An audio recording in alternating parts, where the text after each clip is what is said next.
if you think you can't do it, just instantly switch it and you'll find a champion that you can combo with. And it'll be easy. Okay. Oh my god.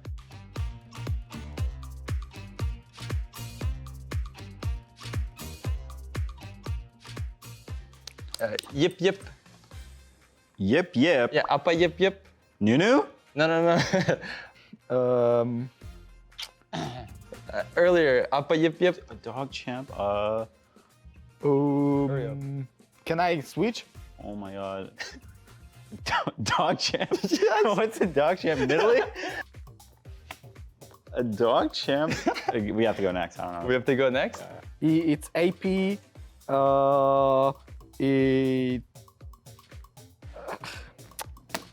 my god. Oh my god, it's impossible. Just go next if it's possible. Dude, it's so hard. Everything that is here I can't use. It's good with Samira. It's I play it. I'm kind of bad at it. Ashe? No. It's Engage. It's Engage. Rel? it's like Engage. Nautilus. No. Oh, Nautilus? No, it's not. It's good with Lux and Morgana. Caitlyn. Korean bot lane, always 0-10, always 0-10. Caitlyn! Yeah, Caitlyn. It's good with Nidalee. Goes with Nidalee. Renekton? Yeah. Renekton. Contractz likes playing it. It's meta right now. Play it to Poppy? Wukong. No. Can you animate it a bit? Vi. Yeah. It's good with Ari. Vi. It's good with Yasuo. Diana.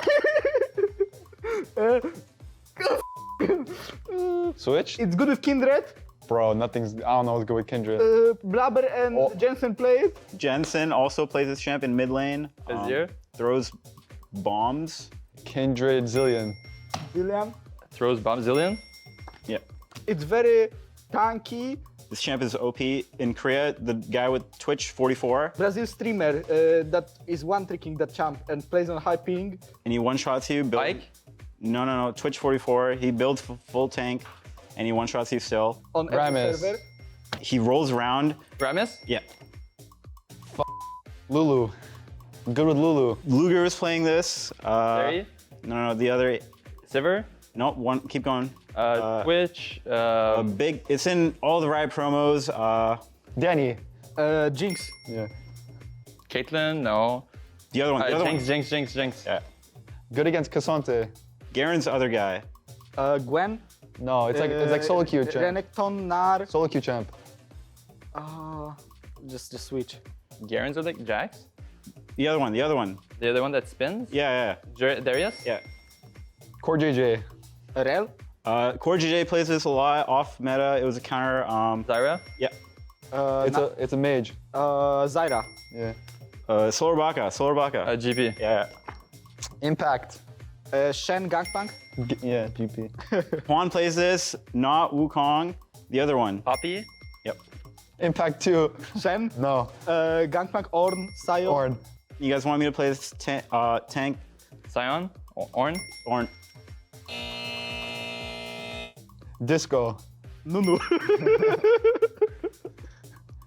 Bwipo. Gangplank. He's running around. Olaf. He's just running around. Olaf, Zac, Nasu. He's proxying. Singed. Today we played it a lot. He just started playing. Ganks a lot, level 3. Elise. Yeah. Oh. Not bad. That's how he shred. I wasted too much time at the beginning because I thought the meta will be to switch it. Like I could have saved like 20 seconds on this. Oh, like the first ones are so impossible. What? Bro, it's Nasus, the dog. Oh, that was easy.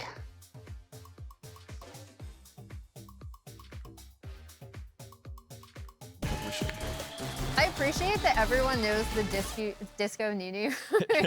I gotta say, CLG actually did pretty good, and they would have won a lot of the other matchups, but EG just, the synergy's too good. Yeah, doing the like Renekton to set up Nidalee or Nidalee to set up Renekton and just, that's like a cheat Diana code. Yasuo, like all those combos. I think in future games, they actually have to take that in mind to stop you from. How well do you know the Yeah. meta game makers? Yeah, exactly. Especially since a lot of them were combos that you could see them playing, have practiced, or they've played on stage. Anyway, welcome back to LCS. CLG and EG is our next matchup. Where's and EG? I think the biggest thing, yeah, they're playing from home. And then also Ryoma is coming in for JoJo, who was already playing from home yesterday because he was ill. Well, you just see the synergy broken after seeing Inspire and JoJo have the exact same mind about everything. Now, EG on the back foot, not having that, who can say? Yeah, it's going to be interesting, especially with the playoff implications for this match. So we got CLG at 7-7. EG is pretty securely in top 4 unless absolute disaster happens. So I think they're just kind of trying to survive.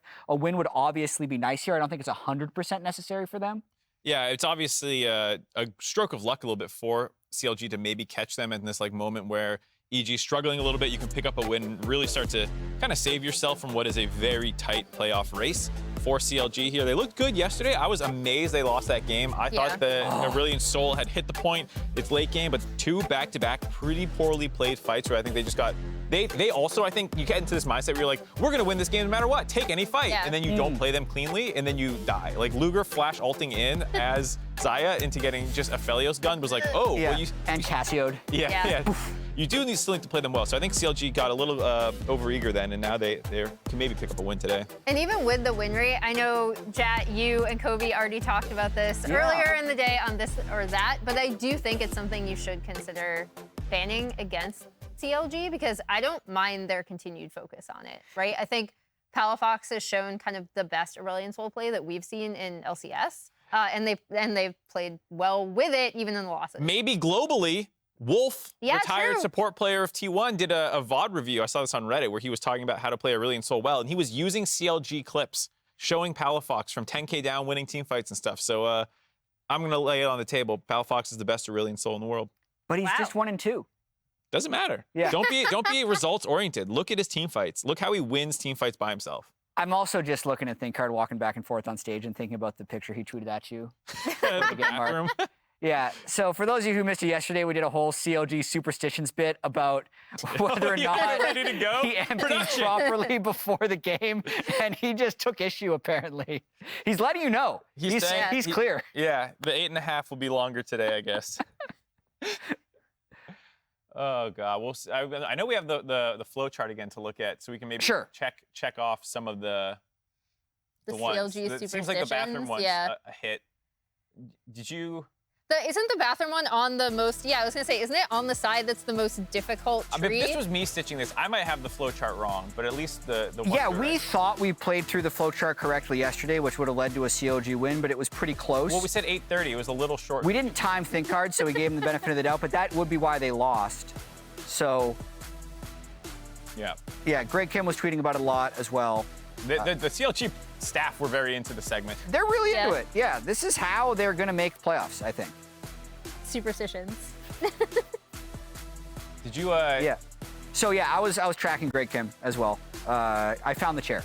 You found where he actually sits outside? Yeah, I found the chair. Oh, no! Oh, it's pouring today too. In the rain, and not only is he out there, he also has his old shoes. So he's switched his shoes. Wow. And is just all in on letting CLG win today. So they are prepared for this rematch. I predict the upset. You predict the upset? Yeah, earlier today I actually put it down, so there you go.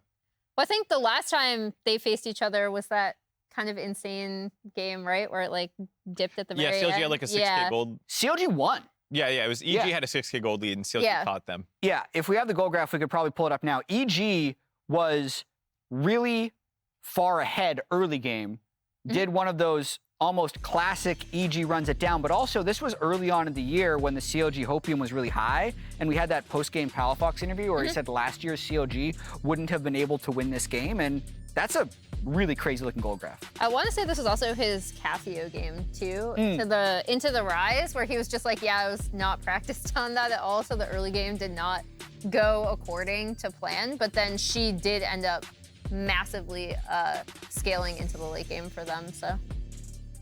Yeah, pretty crazy turnaround there by CLG. They are pretty good in late game. A lot of their comps do kind of favor that late game style, but they take their own unique spin on it with the drafts that they go for, like the Cassio, Sivers, as well as obviously the Azael. Speaking of late game, it's something I want to bring up before we see. Okay, they did end up banning out the Azael. Something I want to bring up before seeing getting too far into the draft is CLG. If you remember last year, because people have been kind of spamming after they saw T1 play the Cho Senna, like, who do you think in LCS is going to play Senna? I actually think CLG are a team that could for the scaling element that you already mentioned, Mark, but then additionally because we saw Senna go to both Luger and Poome last year when they would play like the Senna Seraphine lanes as well. I'd also say FBI and Huhi played a ton of Senna stuff when they were on 100 Thieves, FBI now on EG, so I think both teams would be in play for Senna.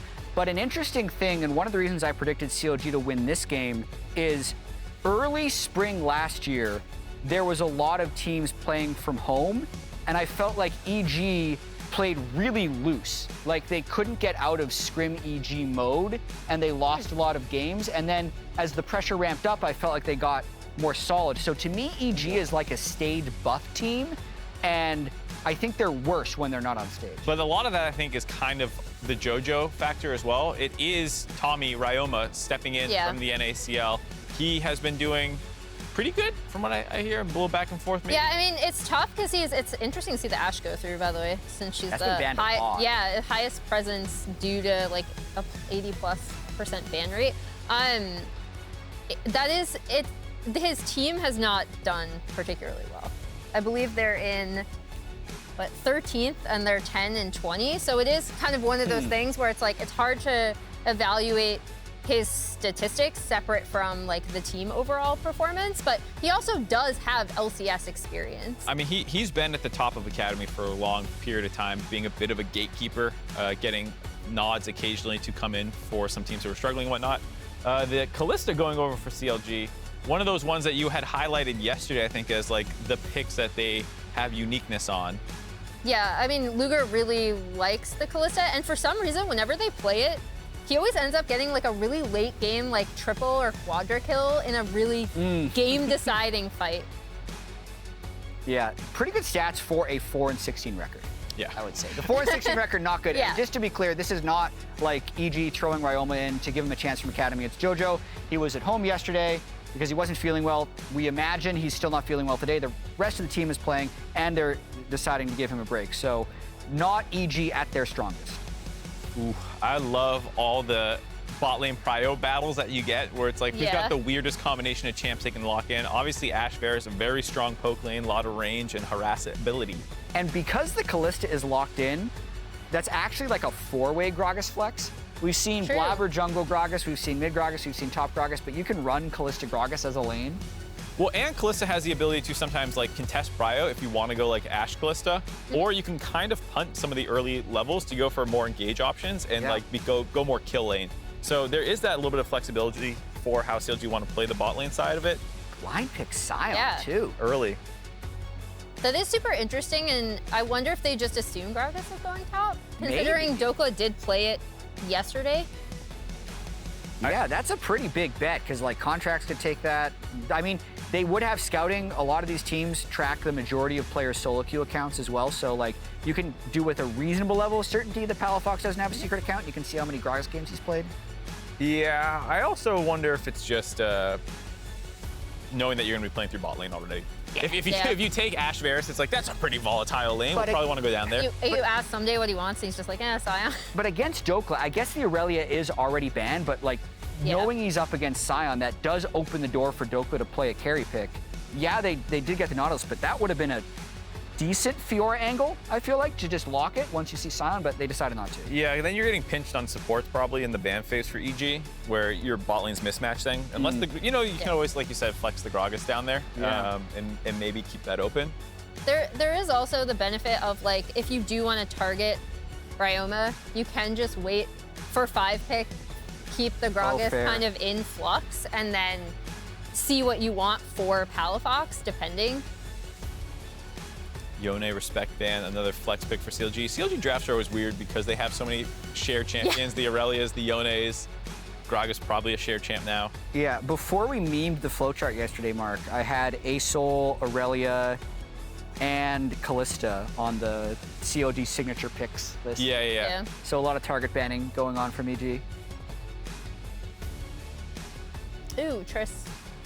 Ryoma has Mid, played a lot of yeah. Triss mid, but that would be a lot of AD carries in Sion. I don't think that Maybe would the be, 4 I don't AD think that carries? would be a good team comp. What can you put top? Vayne top? Yeah, 4 marksmen and Sion. Okay, Sion the goes jungle. shy. There you go. Yeah. No, I think for CLG, they're not that late game focused so far either, which is not what their MO has been. It feels like as much. They've kind of flip flop between really early game focused drafts and really late game focused drafts. This will be a big tell in exactly how the rest of this comp is going to resolve, because Well, look all at you know the right now yeah. is bot Tommy lane. time. Tommy time. Big Tom. Yeah. Is Tommy's I will Ryoma. dominate in there? Tommy is Ryoma, yeah. He's that's Dom's biggest favorite thought it player was of Poome. Academy. Oh, you know what? Poome might have overtaken Tommy for Dom. All right, so Gragas, jungle or mid? And they may flex it depending on what Ryoma picks. I'm really disappointed in the Cassante after all the hype about Dhokla playing counter matchups, but it also just means they're playing through bot. They're just gonna they're gonna tank eye contact in the top lane with Cassante Sion. Gragas is supposed to be good into Azir as well. I guess it's kind of a call out that Yeah. Palafox isn't going to play it, because right now I think you're looking at a lot of. Oh, if they go Maokai, I thought I was going to say that they were going to be going for a lot of like prio in mid and bot lane, and then you're trying to like scrap out or make dives happen and stuff. I guess you can still do that, but the Maokai doesn't seem to be the pick for that. You do want a days. tanky jungle. Yeah, ooh. Poopy. Interesting. Whoa. Okay. All right, Inspired is an insane Poppy. He's played it before. He's super aggro. I want to see exactly what build he goes. It's probably just standard tank, but he's actually been quite good on it a few times. 1% pick rate so far in LCS this split. So definitely not the power level that it was last summer when Contractz was also playing a ton of it. What are they going to round this out with? So they have 3 bruisers in Kalista. Yeah, okay. 4 bruisers. Contractz is going by, they're flexing the Gragas into mid. Yeah, Interesting. for the Azir matchup. Yeah. Which is good. All right, I'm sensing a lot of bot lane deaths going one way or the other. There's no way Yeah. this bot lane just like even farms through 15 minutes of the game. Man, it's just, this is, either CLG runs over them with like 4 bruisers, or EG just wins team fights. Yep. All right, well, that's going to do it from us here at the Analysts. The LCS Lounge. LCS I did Lounge. it. I didn't do it. I didn't do it. Let's go to the casters. All right, at least I'm not the only one who's getting the cannot be name held wrong responsible. all the time.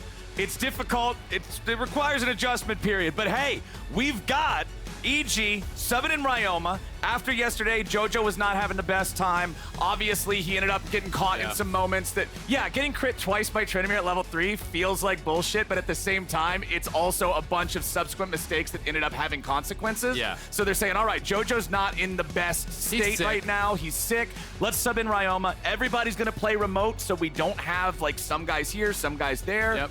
I'm excited to see if they can bounce back, or if CLG is going to find some success with this game where, like they said in the lounge, we're going to have some blood in the bot lane. Yeah, I mean, I think for CLG's comp, this is such a 180 from the kind of stuff that they have been playing. And they mentioned it in the lounge that it was, a team that has been playing a lot of scaling, a lot of late game.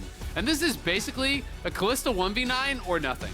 Like, they really don't have a lot of fallback. Who is going to kill Poppy and Sion besides a Giga-fed Kalista? You have absolutely no ability to do it. So it's so much focus on bot lane. I think both teams are going to have to, on one side, CLG is going to be like, all right, everything to get Luger ahead. And on the other side, it's going to be everything to keep Luger down. So it's going to be a really interesting one.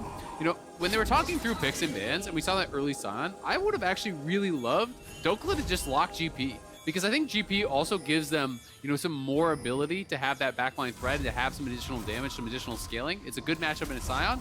And also, you look at bot lane, that is 2 low mobility marksmen that all of a sudden become super vulnerable anytime you're pushing because GP all gets dropped on your head. Yeah. They didn't elect to go that way. They didn't just go for more of a kind of a tank angle here. But I do think it leaves their composition extremely one-dimensional. So that is going to be the concern.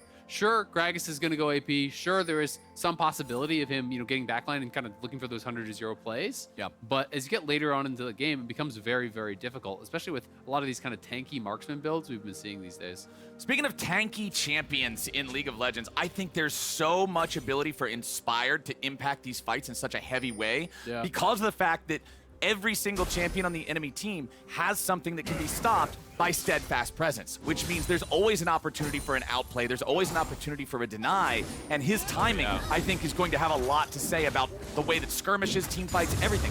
I mean, it's actually super annoying playing Kalista against Poppy, because Poppy can legit flash on you in a fight and just press W, and we're seeing utilizing that barrier. This is how you play Ashe support. You play barrier, you play Hail of Blades, you just walk into them against an engaged support, and you start autoing. Start blasting. And you say, all right, hook me, sure. I'm going to trade out my barrier for a massive HP advantage.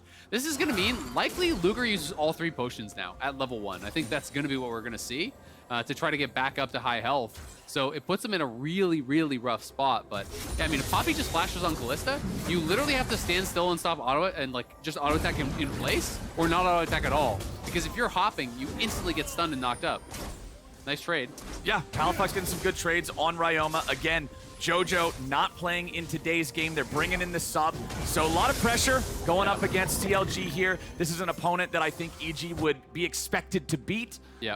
As Inspired thinks about the potential of a gank down here. Contractz is ready to stop him because they man. know that if you're EG, you want to dive this. You want to just try to crush these guys, make them miss out on this massive amount of minions about to collide. So Contractz' protection detail ends up paying lots of dividends down here. Yeah, it is actually super important because they were both level 1 still. They had been so denied from the wave that was, I think, a pretty easy dive to pull off if Contractz is not there.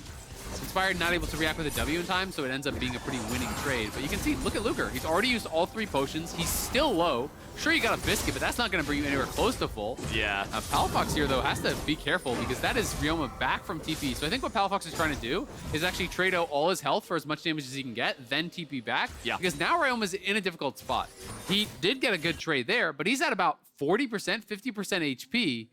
When Palafox comes back, that's like threatening lethal with a body slam flash, so it gets really spooky. Uh-oh. Contractz jumps over the wall with a vault breaker, looking for the potential of a gank, but this time it was Inspired playing bodyguard. Both junglers reading that the other guy wants to help his bot lane.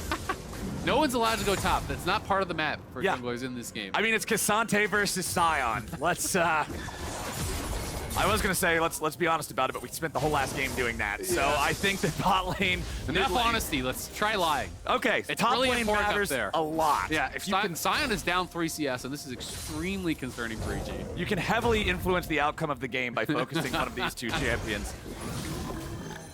Oh man, it's gonna be a fun one.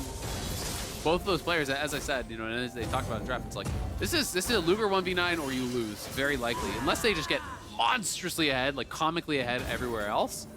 So everyone knows that, everyone has to play around it, but FBI and Vulcan doing a really good job creating that advantage so far on that bottom side. If they haven't already gotten a plate, they're probably about to get one. Yeah, they already did knock off 1 plate from that bottom lane tower, so gonna be in a good spot. Ooh, Palafox versus Ryoma. We jump back down to bottom lane. Come on, I gotta see what happened mid. Okay, Palafox is low, gets back underneath the turret. The dive in bottom is a first blood for the Varus. It'll be traded 1 for 1. Okay. FBI for Luger, but the money goes to Poome. Exactly, that is so good for EG. Sure, both marksmen die. Sure, it is that trade, but it is the kill for the Nautilus. So when you actually look at the gold, it is now like about a 600 gold lead between those 2 marksmen here at 5 minutes. That is a really big deal when Luger has got to be ahead in this kind of a game. And his first buy is not going to really be that impressive. You're going to look over on the other side. It's tier Dirk, which is kind of the dream type buy when you are playing these poke Varus style of gameplay. It's going to be tough to deal with. I mean, when you're buying items, especially as a tier champion, you're thinking about real power versus stacking up sooner for later. So getting to have that ideal power Get spike first blood and get both. along with stacking, yeah, there's no reason to make the decision when you have enough money to get both options. Let's see how they did the dive here. Yep, so they're just setting up on Luger. They know Luger is super, super low. They wait. Notice they wait until Poome has basically used everything. Poome had already ignited. He already used his passive auto. He already used his E. So they don't pick up turret aggro until all those spells had been spent. And then they go in on Luger. They do get that kill. FBI, unfortunately, does go down after the flash. Thought he could maybe get out of there. Could not. But still, it is just the trade of sums and a massive, massive advantage here for EG. They've got to play with respect, though, to the fact that there's going to be continued jungle attention. When you're playing Ashe Varus, the only thing this lane wants to do is push and then poke him under tower, harass Luger every single time he's trying to pick up CS, especially those ranged minions where he has to step forward. So that is why Contractz is down there, and that's also why Ryoma cheated down towards bot lane to say, I'm covering them. Yeah. You can't gank them on this push because I could be there. I mean, this bottom lane duo of the Ashe and the Varus, it is the definition of playing archers in a video game. If they get on top of you, you're screwed. But as long as you can maintain that range, you're exactly where you need to be. You're going to be able to drive the flow of things down here. You're going to be able to control what your opponents can do and where they can move. And Luger and Poome are not moving anywhere except around in a small circle near this turret right now. Yeah, it gets tough. And also in these games, it becomes really important to play for vision in this river because both teams want that protection in that river. We saw, a little bit earlier on, there was a pink ward up here that was actually moved up and cleaned out by Contractz. We can see, Scuttle, pink ward. They have Ashe as well to try to track where that jungler is going to be. You got to use those hawk shots effectively to know where Contractz could be. And one of the things that's really nice about Hawkshot is you don't always have to tag the jungler. You just kind of have to see where he isn't, right? So if you shoot it towards those topside camps, you see they're all available. You know he's got to be on that bottom side. The dredge line from Poome hits Vulcan. They hurt him a little, but remember, because of the barrier, they don't just want to all in, try to kill that Ashe. Yep. So it is about half HP off of each support. 21 farm advantage for FBI's Varus over the Kalista of Luger. These guys are in trouble for CLG. Yeah, I mean, the barrier bait is very, very real if you overcommit there, and they might not have the exact timing on FBI's heal. That is going to be up here pretty soon. So they see no Vi in the area. They're feeling relatively safe. Gragas is missing from mid lanes. They always have to respect that. But again, Inspired is just going to ghost them. He's just going to be standing behind them here, trying to keep them safe. And it's just smart play from both sides. Everyone has got to play towards their win conditions down in bottom lane. Just the nice thing for EG is that EG has more of a fallback plan here. Oh, and they changed these beautifully. It's Chains of Corruption into the Enchanted Crystal Arrow, the combined amount of stuns. You fire Chains of Corruption first so that FBI can charge up the Piercing Arrow the whole time, let it rip, guarantees the kill. Well, and that my guess is that was also the Blighted Quiver. With the execute damage on your W, you activate that before that Q's coming in. Gives you so much damage there. Just really nicely played. EG's bottom lane, it's a clinic. They are stomping down here on this bottom side. It's been tons of attention from both sides junglers, but really to just push each other out. They haven't really interacted with the actual lanes themselves. So CLG just falling further and further behind. And after your support dies there, you can't actually stay around to click the farm. You just have to say, all right, I go back to base. So really, really rough as we see Palafox looking for an ult angle. Couldn't quite find it. That is one exciting thing, I think, as we move forward into the game and see more larger skirmishes, both mid laners being able to use these displacement ults. But here's Ssumday. Okay. I was wondering what happened there because I heard the ult and I looked up on the minimap and he was already top lane, but he was low on mana. I'm like, he didn't come back from base, did he? So just really nicely layered CC. The damage there, you saw the numbers pop up, a blue 92 and a red 188, so the Piercing Arrow did have the Blighted Quiver enchantment on it for the extra magic That sounds like a football play, I'm not gonna lie. Blue 92, red 188, hut, dive! Yeah. You just make the dive with, there you go. With some football calls. Let's do that. Perfect. Sorry to the European viewers in the audience, it's not that football. Yeah, it's hand egg. Yeah, we gotta... Yeah, they have to translate. Yeah. For all the European viewers. Well, anyway, it's translating into a nice lead for the side of Evil Geniuses here in the bottom lane, based on what they've been able to run here in this lane, here in this 2v2. Ghostblade done for Varus, going to give you extra mobility to deal with these situations, allow you to maintain that spacing as well if they do find the chance to engage on you. And CLG, it's tough right now, and it's not going to get any better anytime soon here in the bottom lane. Yeah, they've just got to hope that they can find those plays. They can find those proactive plays. Utilize all their playmaking, all their engagement. Oh no, dude. He's see you later. Yeah, they're gonna wait on the Poppy charge. They give FBI the money. It's just that easy. It's really well played. I like that Vulcan goes around the side. He shoots out the arrow from an area that he knows there's no vision, because that is the key part here. When you look at, we'll have to maybe pause on that if there was gonna be a fight, but you look down to that bottom side, pink ward here, pink ward here. So those boxes were too big, but there's 2 pink wards there, I promise. So he went into that area that there was no vision, absolutely, and then shot the arrow from there. So there's no ability for Poome to really react, right? And I just think that's clever stuff. CLG gonna try to look. He does have body slam flash. Okay, goes for the body slam, throws out the ulti. Vulcan with a step back, but now EG's ready to counter him. This is a slaughter. CLG is shut down constantly. Inspired taken low, but Ryoma's made his way into the bottom lane now too. Vulcan targeted by the depth charge of Poome as Ryoma continues to hold CLG at bay and get his team out. Yeah, after that first kill, Palafox did find an angle, and it was, I think, a 3-man body slam flash, but the problem is no one can follow up, right? So it's not going to really mean much. And that just felt like a bit of an overforce there from CLG. Some nice little movement from Vulcan, keeping himself safe, but not even forcing the flash off FBI, who is that real target, who has all the kills in the game right now for his team. So at the very least, they'll get a plate back, so Luger will scrape up some gold here, but he's down nearly 2,000 gold, and that is just so brutal. Ooh. Shouldn't be a kill, but will at least delay that base and kill his tempo a little bit. Helps a little. Hey, at this point of the game, you want anything you can get. Bot lane is hemorrhaging to the side of CLG. They really got to try to find something somewhere. So here's a look at how they tried to get the play on Vulcan and FBI. Yeah, they had the early vision. Ghostblade gets popped, so Palafox says, all right, you're too far away. Early flash there to actually respond, and then backstep is just beautiful from Vulcan. Really nice anticipation on what's going to happen. And then look at how fast Inspired reacted to that. When I heard that flash, I thought it was actually going to be Contractz looking for a Q flash, but it's Inspired coming in from the side, just flash, slams him into the wall, locks him down, and they get that initial kill. And then there's that 3-man body slam flash we were talking about from Palafox. It's great, but no one can actually get through Ryoma because Luger cannot walk through this Azir. If you try to walk past him, he's just going to scoop you into the team. You get poppy slam into the Azir, all stunned up and you're dead. So bad kind of going to worse. It's another serrated Dirk there, picked up by FBI.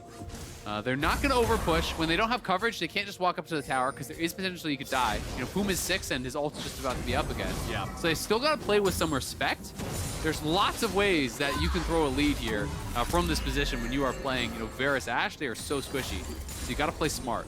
And the worst part about letting Varus and Ashe get ahead for your entire team is that as Ashe stacks up this ability haste, you can see Ionian Boots of Lucidity, Kindle Gem. She's getting that cooldown reduction that means the arrows just start flying out constantly. And he's playing Ultimate Hunter, already has 3 stacks because he got those early kills. So even with rank 1 ulti and not that much completed, he's at 52 seconds as the cooldown on that Ashe ult. So every 2 waves, you can throw him out, right? And it's fine at that point to be throwing them out, even sometimes just for tempo. He ruins his tempo by stopping a base after, Luger actually picked up a plate. He just throws the ult out at him. He's got to cancel his base. He's got to walk back. That gave up even more damage there on the turret. So going to be more hot shots, more arrows. Going to be very, very frustrating for them to play against as long as these guys can position well. And when you get to the 5v5, it's going to be about coming from creative angles for CLG because they can't just walk through what is going to be a brick wall of Sion and Poppy plus the Azir soldiers. Like, you've got to be coming from different angles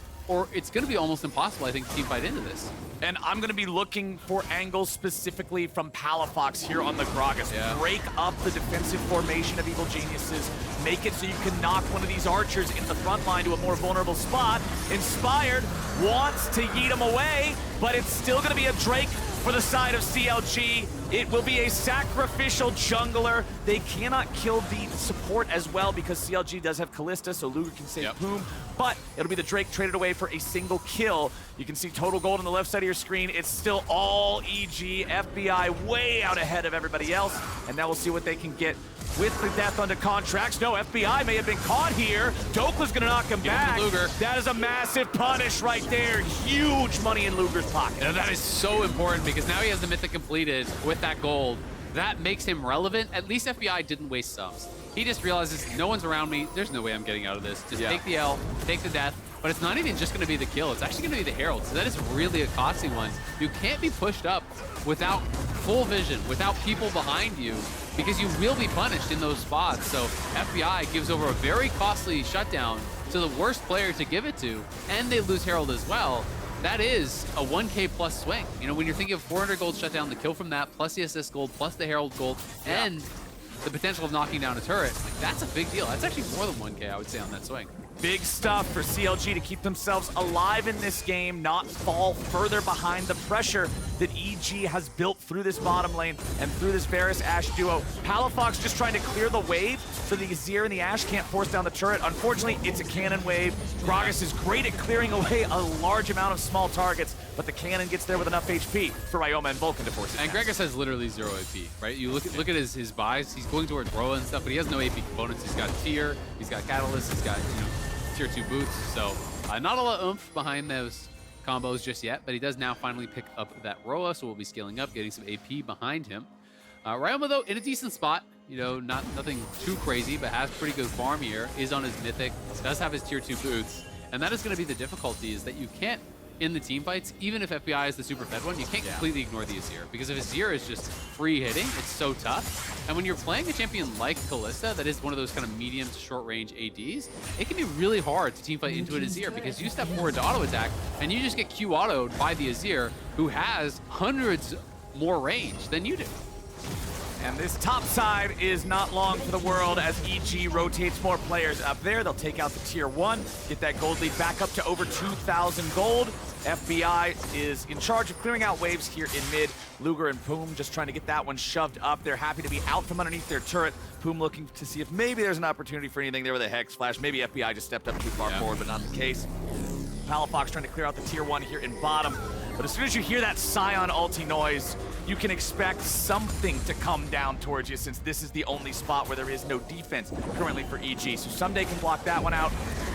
Vulcan and FBI just trying to keep these guys away. But Palafox looks for it, finds the knock onto Vulcan, but FBI ends up only being knocked to safety. The Herald is summoned. That'll take out the tier 1 turret of EG here in the mid lane. CLG doesn't get any kills, but they're at least trying to keep pace with the objectives. Yep, they do get that tower down. That is big. That is that kind of second part of that earlier kill on FBI. That was the reward for CLG. So feeling really good that they could actually execute on that and grab that up for themselves.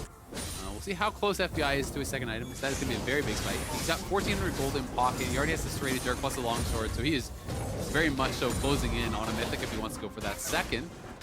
And he's going to be really, really strong for this next dragon fight, which I would like to see EG continually play towards. I think as long as you can establish vision control in that area, you know, get these kind of front to back style team fights, it's so hard for CLG to win. And I think that the dragon is kind of that best spot to do it, as long as you've done your due diligence, cleared out wards, and established vision control prior. And you can see the Eclipse for FBI. There's that Mythic you're talking about. Immediate engage from Contractz on Vulcan. Gets both summoner spells out of the Ashe with 50 seconds to go until the Drake spawns. So that means Vulcan must be incredibly careful in the upcoming fight. And this is that downside of when you play these kind of marksman supports. They're so squishy. They don't really have a lot of safe ways. Honestly, he should have been checking the brush with his W instead of looking for the sweeper. But I think feeling a little bit too careful, a little bit too confident. Didn't think he needed to worry about it. Ends up having to lose both his summoners there. You either need a buddy with you to clear it first, you know, have Inspired walking ahead of you, or you have to wait for your volley cooldown and clear every single brush with volley, or that's going to happen. 255 stacks on the tier of FBI, so that's about 2/3 of the way charged towards the Muramana. That'll be another big power spike after that Mythic got purchased. That's what I was commenting on before we saw the jump out of the brush from Contractz. It is an Eclipse, so it's not that maximum flat lethality Prowler's Claw type of build to blow up the squishies with a single arrow. Instead, it will be a little bit better, piercing through some of the tankier targets. Inspired gonna walk forward. That's what you're talking about. Have the tank face check things while everybody else can stay at a safe distance. Palafox is here on a flank. They're gonna go ahead and bring Ryoma down with the teleport. Ssumday's already here grouped up with the team. Contractz can't approach as Ssumday channels the decimating smash. Palafox now gonna enter from the right side. CLG, the remaining 4 players, trying to approach as a unit, but again, Ssumday's zoning everybody away. Oh, nice buffer. Nice use of the buffer there, coming out from Dhokla as they go over the wall, and now they're gonna look for Ryoma, but he shuffles Contractz back. The junglers are fighting it out, but Poome is now the target. He's gonna be pulled to safety by Luger. Inspired is stuck in the pit, and now Dokla's the one with no way out. He tries to get away. He blast cones. He lives somehow, and that means EG still has to chase him down. But they've got control over the Drake. They've got control over the health bars. They won the fight, even though, there it is. Ryoma finally picks off the kill. Yeah, Ryoma able to get that kill, so nicely done by him. It does cost him his flash, still worth that trip from Dhokla. But at the end of the day, it is the dragon, it is the kills going EG's way, and they are just getting further ahead here, feeling really good about their position in this game. We saw that engage from Contractz, but he ends up kind of following Ryoma over the wall and just gets scooped back into the ADs, and his fight is basically over from the word go. Yeah, it's kind of the problem with Vi's ulti being so telegraphed against another champion that has movement abilities. Yeah. You can reposition Vi where you need her to be for your allies to then turn around and attack her back. Yeah, once she presses that button, she's coming. There's no bailing out of it. So they're playing this out nicely. You can see Sion's kind of playing this wall. And I like that both the marksmen are back here. They know that they are the primo targets to get engaged on. The initial ult was great there from Palafox to scoop in Ryoma, but unfortunately the ulti came through too late from Vi to follow up. Then he gets scooped over the wall. And again, it's so hard to get through to Vulcan and FBI. The position was the biggest thing about this fight for EG. You know, having that front line between you and having the Azir between you and those carries means that there's no way for Luger to ever get there and follow up on any sort of a realistic play on the Varus or the Ashe, and that is a winning scenario for them. And it was Ryoma topping the charts, topping the damage meters in that last one, being able to have so much firing time on so many of those different champions. 3.3 thousand gold, the lead for EG over CLG. And you can see Luger got 200 damage then. He just couldn't even enter the fight. Yeah. He was struggling to actually get in range to actually have any sort of effect. And he is their only real consistent damage. They have some bursts with the Ssumday, the Vi, the Gragas. But as far as people who have got to work through this front line, it's really only him. It's hard to imagine a world in which, you know, an AP Gragas kills off Sion in a team fight. CLG invading the top side jungle of EG right now. Mostly just covering for Palafox, seeing if they can steal away a camp or two in the process. They'll grab that tier 1 turret in the top lane, retreat back. Still trying to keep the gold as close as they can. Yep. Dhokla's the last straggler away from the area, and EG knows they can't really try to pick the Cassante. It doesn't work out too well in a lot of situations. Black Cleaver completed for Vulcan's Ashe is going to help a lot for some armor shred to make it even easier for FBI to kill these guys. It is one thing about having both a top laner and a jungler that don't really build Black Cleaver. They both just want to be pure tanks. If somebody else can get it, then great, and Ashe built the gold. And the components are a lot better than when you're going for Mandate. So that's kind of one of the reasons I think a lot of people have stopped just rushing Mandate. But Dhokla, he's probably dead. He's caught up. That's a lot of CC, man. That thing that I said about it's normally not good to go for the Cassante pick, well, Turns out it worked out. Yeah, when you're that far ahead, he is not that tanky. But, you know, great components in the Black Cleaver, so a lot of CDR now. Let's see, what is that ultimate cooldown? 45 seconds at this point. Yeah, that's 4 to 5 of the ultimate. obnoxious. Yep. And it's not even level 2. He's still only level 9. When he hits 11 and gets a kill or an assist on Palafox, and he has that 5/5 Ultimate Hunter plus level 11, that's where it hits that mark where it's like, basically every single wave, Ashe can look for an ult. And it's such a low cost to be able to throw that out, because it's no risk, right? That's the great thing about engaged tools like Ashe Arrow, is you can be 2 screens away, throw that out, you don't hit, no problem. Just 30 seconds. We'll try again a little bit later. See you then. But the problem for CLG just continues to be, like you're saying, they can't get through these front lines. They can't get any sort of opportunity to go after these archers in the back. Vulcan is 0-0 and 6. FBI 5-2 and 1. They managed to find him twice. He is the only one on EG to have suffered a death so far. One of them was getting caught out there in mid lane. Way back when. And honestly, CLG is going to have to do a lot better job finding him because the gold lead does keep climbing. Yep, they have to find a TP flank angle or, you know, one of those kind of undercover plays where you get back in a brush in the enemy jungle before the dragon spawns. You come from a weird angle because, you know, as I highlighted in that previous dragon fight, if FBI and Vulcan are positioning like that, where it's basically like a 3-tier kind of setup, where they have Sion and Poppy in the front, Azir kind of in the middle, and then Ashe and Varus are behind you, the only way you ever get to the Ashe and the Varus is by coming from behind, coming from the side, coming from somewhere unexpected. And that's really what Palafox has to do, because you just can't get through Poppy and Sidons. It's straight up impossible, you know, playing at this level for them to get through without getting Ashe arrowed or stunned by the Sion or stunned by the, you know, Varus ult or whatever. So we'll have to see if they can execute. You know, CLG drafted themselves a comp that can have a lot of explosive power and can run over a game if they get ahead and find those angles. But if you don't, you start to look very, very useless. And right now, there's a lot of problems for CLG trying to get that done. The Muramana completed for the Varus. The stopwatch in the pocket of Ryoma, who has 2 fully completed items. Anathema's chains on Inspired Poppy makes it so much easier to apply CC to a selected target. And I'm gonna guess it's probably Luger. Yep, it's Luger. It's absolutely Luger. It's a one-threat comp, right? So the only person who can hurt Poppy is going to be that Kalista. And that is why Anathema's Chains is just a brilliant buy, because it is about the tenacity, but it's also, he's taking 30% less damage straight up from the Kalista. So that is incredibly effective when there's not multiple people you have to worry about.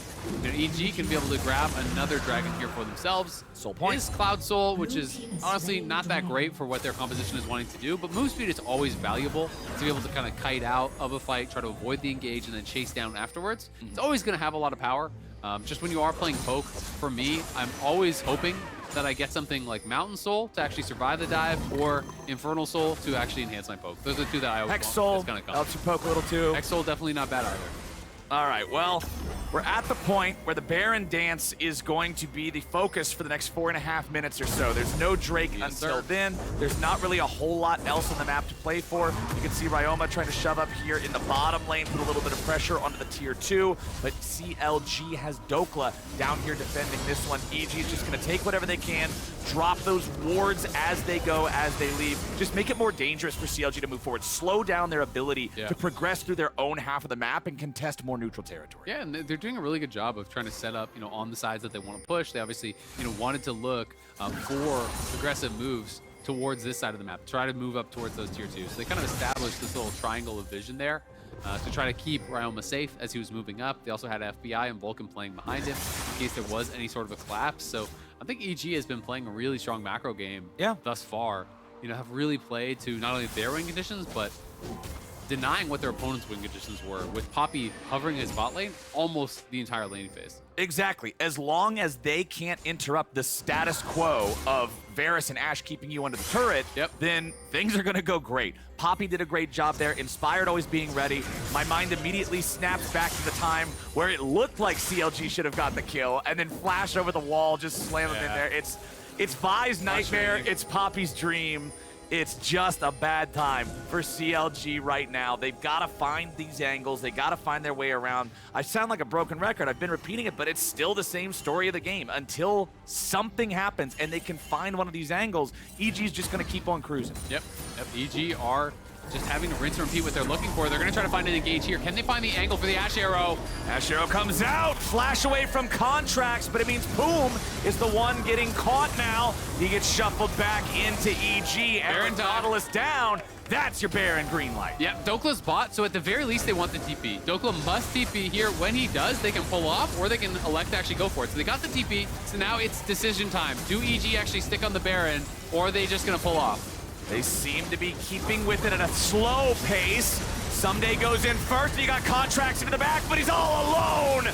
Vi takes a one-way ticket to hell, and FBI's the one making sure he gets there. CLG tries to fight him, but EG has not only fought back, they maintained aggro the entire time. They'll take the Baron and see what they can get away with. Palafox wants to pick up one after it.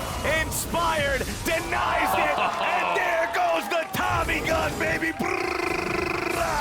Ryoma picking up another one, and FBI moving to 7 kills on the game. So well executed by EG around the Baron. They find the angle, they get the kills, and then on the re-engage, CLG has to try something. But again, just watch Luger, watch the Kalista in this fight. How does he get to the backline? How do you walk past Ssumday? Ssumday is just playing bodyguard. There's no shot you can walk into melee range of this Sion and try to walk past him and get up onto the carries. You just can't participate in the fight. And that is the eternal struggle of these style of compositions. When you play one threat, the frontliners have such an easy job of marking the one guy, and then here it is, rejection over the wall. The E had been used, the Q had been used, so Ryoma low health, but he knows there's no spells to actually take him down, so he goes over the wall, finishes him off, and you can see, again, another fight where Luger just cannot participate. He's getting nothing done, and you're getting heavily outdamaged by the support Ashe, and FBI and Ryoma, they're having a great time, so this could be the last hurrah here. We'll see. Okay, CLG wants to send it, but man, Azir's Sundisk is so good. These sorts of situations, playing against Azir versus any other champion in the game is very different because of the Sundisk, because of the ability to guarantee that you have that forward operating base and they can't just run it. Absolutely, it becomes so tough. CLG are still here, though. They're going to look for a fight. They know this game is falling completely out of reach, but Ryoma doing a good job marking them. Just put up the wall of soldiers, and here comes Sion. Ssumday makes sure that he cuts through CLG and puts himself between Luger and any valuable targets. EG's just saying, all right, if you guys want to be behind us, your next is in front. What is going on? I'm having flashbacks to Worlds from a couple years ago and Huang Feng in the base with the Jin, but instead it's CLG going in with Palafox. They're looking for some of the kills that they might actually need. FBI's already killed Luger. Yes, Vulcan will drop, but CLG needs to get more. The shutdown on FBI. Dhokla is going big, but can he go all the way? They need to take out Ryoma, but they haven't quite found him yet. Poome needs the last bit of damage, and he'll finally find it as Inspired and Ssumday stand versus Contractz and Poome. Palafox working to rejoin the fight, but Contractz and Poome can't keep him around long enough. Now they'll make their way down to the Drake because Soul for EG is alive. Poome gonna separate himself there with a blast cone. Inspired and Ssumday still trying to beat down Contractz. Palafox joined up. Inspired just beats Contractz over the head with the hammer, and now he's up the wall with the flash. Now they want Poome too. 2v3. Where's your damage, CLG? Geniuses are just smacking him around. The minions killed him. They got no damage. If Luger's not there, they don't care. It's a 3v2. The mid laner's back. You're like, surely you got to get out of there. They're like, nope, no one could hurt us. Not going to be doing anything as long as Luger is not there. So Inspired and Ssumday just stand and fight their way out of that 2v3. It's the best look that CLG have gotten because they really did get to attack from multiple sides. They got back onto those backliners, took them down, killed off all the carries, but it is Soul for EG. It is an inhibitor tower down, and it is Vulcan and FBI hunting for Luger, who has no cleanse. Oh, okay, you got it. That was way close. Yeah. That was way close. But yeah, man, CLG, they had a decent fight there. Probably the best fight we saw out of them all game because they actually got to Vulcan, they got to FBI, but they lost Luger early on in the process. Here's another look. Yep, so this is just a really aggressive look here. I like that Poome moves around the side, so now they're coming from multiple angles. They throw out the Ashe arrow, but at the same time, Palafox finds a body slam flash, beautifully done on multiple carries. It's 3 people as well with the ulti. I think he hit Ryoma, Vulcan, and FBI, so could not have been better there from Palafox on the engage. And then Chaos is just breaking out as Dhokla is in the backline. Poome comes in to try to finish off Ryoma out of that zone, is able to do it. But the problem remains, when your carries fall, you've just got no damage to ever threaten that front line. So Soul is now complete. They can start moving their line of vision up towards that top side and look to play for this Baron. CLG got the angle they needed because their opponents were in their base. Unfortunately, if that is the requirement to get a playable team fight, the game looks doomed. Absolutely. And up next, Bjergsen is actually going to pass for the #1 games all-time played in LCS. Pretty incredible stuff. Has been around for a long time, and 100 Thieves looking to get an important win, but we'll see if EG can clean this one up because they want to stay ahead in those standings, want to keep their chances alive for a top 2 seed. It's a big deal, but they got to get through CLG first, finish wrapping up what has been a very dominant game so far. Ssumday still on the front line. Ssumday still doing such a good job at providing distance. The Ashe arrow comes out. Vulcan finds Poome, but the distance wasn't quite enough to get a long enough stun. He was pretty close overall, so they don't lock him down long enough to guarantee they can get the follow-up kill. Palafox wants the flank angle here. Coming around, but everybody else is disengaged. Contractz goes in alone. Now getting himself back out with his flash. Ssumday's ready for the re-engage. Poome and Dhokla could be the targets. Poome wants to find the depth charge. He's pulled to safety by Luger. Can they get the kill they need on the FBI? He's protected for now. CLG looking to bury the AD carry, and they got him. But at what price? They've lost Contractz and Dhokla, but they killed FBI. Luger's still alive, but EG are a man ahead and 8,000 gold up. It was a great set of plays there from CLG to actually get on to FBI and get that kill. Multiple members kind of combining their CC to be able to get it. But again, that's the problem. They're not fighting against a one-threat team. They are playing that with the Kalista. But when you are ignoring Ryoma, he is going to get more than enough done. He is 4-1-4, has 3.5 items, and CLG know that this Baron is getting taken, but they've got no jungler. And they've really got no hope of taking it away. Palafox was going to try to look And AP Gragas, if they're not marking you, can try with a barrel plus ulti combo over the wall to get a steal. But as soon as they mark you, there's just no way in. So EG will guarantee it. Look, man, if I'm worried about Gragas stealing the Baron away, I just look at his head. If he's not wearing a hat, I don't care, because my smite's gonna beat him. And Palafox has a very defensive build. It's a Zonia's, it's an Archangel's into a Seraph's, it's a Roa. You can see the need for the large rod. Now looking to maybe get some more damage. Half a hat. Keeps going, but half a hat's not a hat. Half True, a it'll hat's fall a off stick. your head. It's ridiculous. Yeah. You'll just look like a fool. All right, here it is one more time. I love the initial engage. Great bodyguarding again. Watch Inspired. He continues to mark Contractz throughout this fight. He's playing over in this area to really cover. But then this ulti from Palafox is just great. They have the ulti coming through. They are from Poome, and then the ulti to follow it up from Palafox into the ulti from Contractz. So really clever plays there, even using the Kalista ult to keep the Nautilus alive after he kind of goes really deep to get the initial engage down on the FBI. But again, it's all that to kill off the one guy who I don't even think he's the strongest anymore at this point. Like, it's Poke Varus. He is really important because he has a lot of items. But this is kind of Azir's time to shine. We're at 36 minutes, so you got him, but at what cost? All right, CLG, it's going to need to be a pretty crazy defense here to hold on against a 10,000 gold lead. Baron up, Evil Geniuses. Remember, Vulcan can always go fishing for these ultis if EG decide they want to fight. Palafox will always look for the flank. Contractz knows he needs to ult one of these valuable targets. Is it Azir? Is it Varus? Has to be one of them. All the damage he did to him. Ssumday, wow. I think Ssumday hurts himself when, or not Ssumday, Contractz hurts himself when he attacks Ssumday. Yeah, I think if Ssumday goes AFK, Contractz will lose the 1v1 to a Thornmail. I'm with you on that one. It's unlucky. It is unlucky. That it happens, man. But they couldn't hold top, and that's where everyone was. And mid lane has already been prepped up here by Ssumday, so EG will continue the march forward here. CLG are going to try to have to pick their moment, find that miracle engage. But now there's an Edge of Night on FBI, so you can't even look for that downtown Nautilus ult to set it up. Poome and Dhokla both losing half HP as they try to defend their second inhibitor. Third inhibitor now under fire. Poome had to be saved by Luger already. CLG trying to make their defense. They go in with Contractz ulti, but he's killed instantly. Poome barely holding on through a shield. Dhokla's next and alone in the middle of 4. Nobody on EG is down. Ryoma goes in, but he will not find the Emperor's Divide on any target. CLG's remaining 2 players stay alive only because of the fountain, and all 5 EG guys are ready to push the final Nexus turret. As the first one falls, EG have stuck CLG back into their fountain. They will not allow them to leave. They won't allow them to get anything else. They're still trying to pad the stats. Chains of Corruption flies out. Gragas gets interrupted. It's a slaughter. And Evil Geniuses get their 10th win of Spring. EG getting another big win. This one remote. Ryoma stepping in. It was Tommy time. It was Tommy time. It was Tommy time today. Ryoma playing really well here on the Azir. But this game was just so much about the bottom lane here on both sides. FBI and Vulcan playing really well in the 2v2. Inspired always there to cover when they needed it. And I just think EG really understood the only ways that CLG could win, and they played so well to deny the potential win conditions that their opponents had. Right? They just shut them down from the word go. It had to be a Kalista 1v9 style game. No one else could ever threaten those tanks, and there was never a point in the game where Luger was far enough ahead that he could do it himself. Like, he just wasn't able to enter the fights. He wasn't really able to make it happen.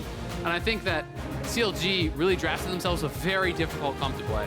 Yeah, when you're stuck with the one win condition team and you're stuck in a spot where they have to play a losing lane, man, what are you supposed to do with this? Evil Geniuses, man. Yes, we got the Tommy crew here. Let's go. I love seeing it, but it's one of those things where, you know, the draft is tough. It's always going to be hard to play those situations. But hey, with that game all wrapped up, reminder that we're officially live with tickets for the LCS Spring Final in Raleigh, North Carolina on April 8th and April 9th. You can head to Ticketmaster.com right now to claim your spot. Remember, last year we finally got to have these road shows back again. They are so Houston fun, man. and Chicago. People had a great time going to them. Got some of the best reviews of any of the road shows we've ever had. We're back and we're ready to kick ass. So hopefully we hope to see you right there with us. Up next is Dig versus 100. The latest episode of Duos from the Turkish Stars from both teams is also out. Check it out. Don't miss it.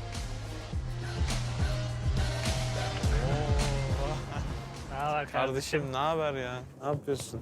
Niye geç kaldın ya? Trafik vardı ya.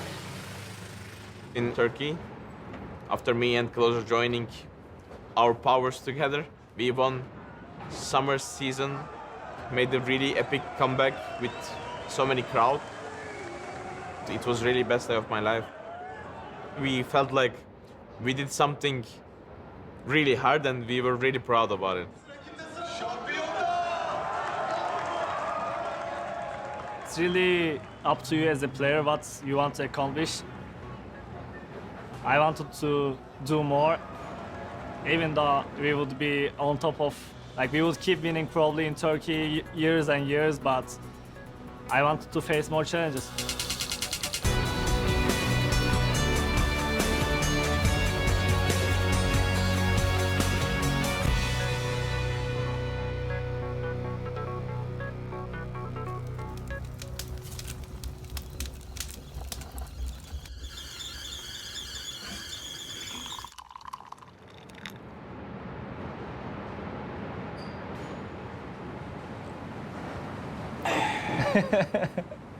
It's good actually. I didn't drink tea for a while. I used to drink it a lot. Yeah, me too. We usually don't drink it often, but it's nice to have it. Yeah. Brings us closer to home. Yeah. Do you remember the time that we met? I actually don't remember. What was it? I mean, you were in our team actually. You were my jungle in the solo queue in Okay. E West. I think we were flaming each other. Who flamed first? You flamed first, maybe probably. me. I don't remember. You're toxic, bro. You were a bit toxic as well. A little bit. Yeah. Me and Closer met around 5, 6, 7 years ago. We both played in the same Turkish league. Our house were really close to each other. The team members of the teams, they were close to each other, so I had to meet Closer. After meeting him, we liked each other and we became friends. In TCL, we would also play 2 games per week, and after a rough week, we would just go shisha together, me and Closer. I was looking for new players to play with, like kind of pair up and create a strong team together. And I think we were both on the same page. We wanted to win TCL, so we decided to join a team together, and that team happened to be Royal Youth. Supermassive was always kind of the team to beat for us. We wanted to beat them, and we had the opportunity to beat them in the finals, summer splits. I remember game 4, we are like 10k gold down. Yeah. And then in the game we are like, yeah, like let's try something, you know? I think we went to like Nash and then called some people there. Even to this day, it's like 4 years ago now, and I still remember like, wow, this game is like really lost. We just didn't want to give up. We made a crazy comeback play.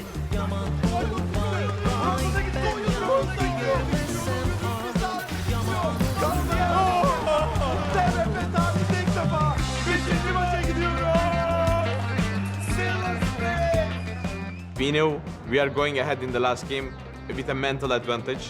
Me and Closer actually played fully together, like early game, mid game.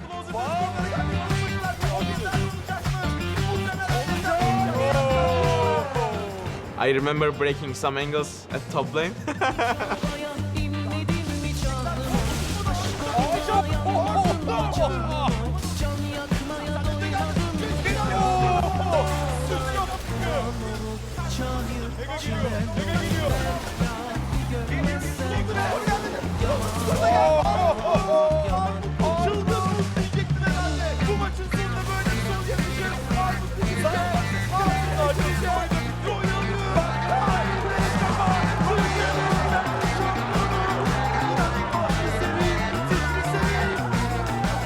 We didn't have any accomplishments, so it was the best day of our lives.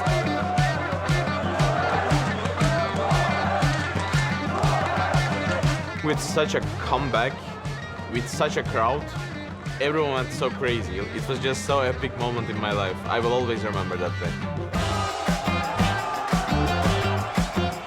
Herkese çok teşekkür ederim. Beni desteklediğiniz için. Ondan sonra da MVP olmayı bekliyor muydum, beklemiyordum. Amacım ve hayalim Worlds'e gitmekti. Başka bir ülkeye gidip orada oynamak istiyordum yani.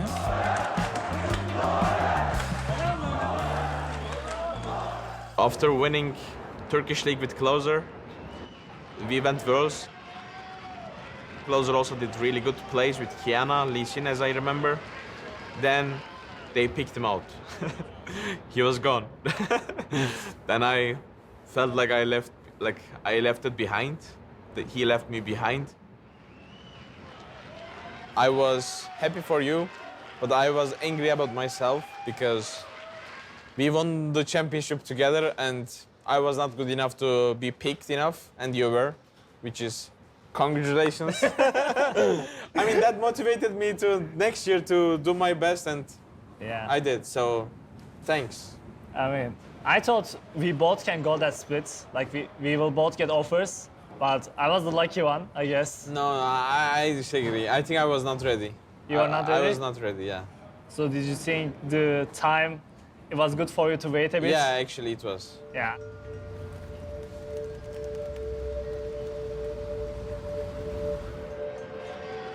I was like very young to understand what I'm giving up and what I'm sacrificing. It's like 13-hour flights, very far from your family and completely different culture. I didn't really understand, or I didn't know what to expect. So the reality kind of hit when I first landed. I just don't know anything. My English wasn't that good. I saw that everyone in the social media talking that 9th place team, 10th place team, who is this guy? Like, why would they import this guy from this region? Even though there was a lot of noise, I didn't care. I mean, when you left to LCS, I actually didn't expect anything from you or anything.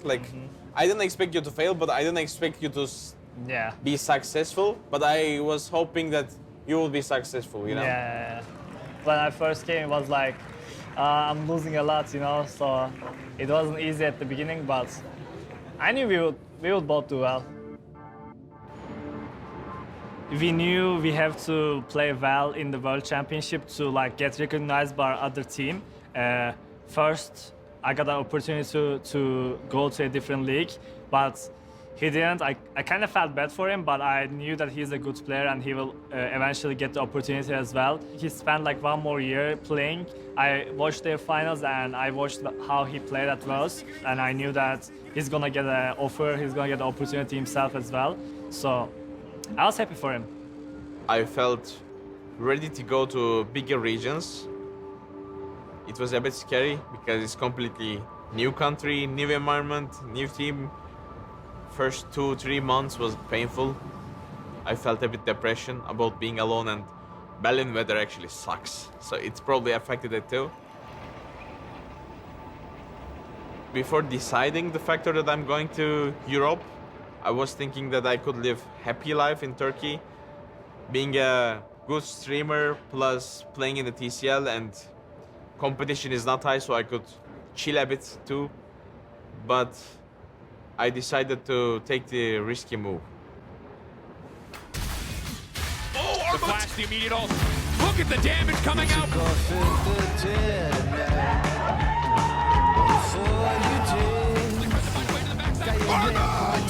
The two-time TCL champion and the new era of European League of Legends. And they're knocking at your door. Let them knock some more. For me, in the start, it wasn't easy, but you won in your first split. Yeah. Beast. I was not expecting that either. Snipes comes in and Closer is ready to engage. This is how it's done. The kick back in, and Varus is helpless. The LCS Championship is going to be home to a new team. And Closer, you can throw in 3 bans. He's just better. I think we won the same day. Yeah. I mean, you were behind 11 hours because of the time zone, I guess. I saw in the morning when I wake up, you won. Yeah. I'm like, okay, this is gonna be a good day for Turkish community.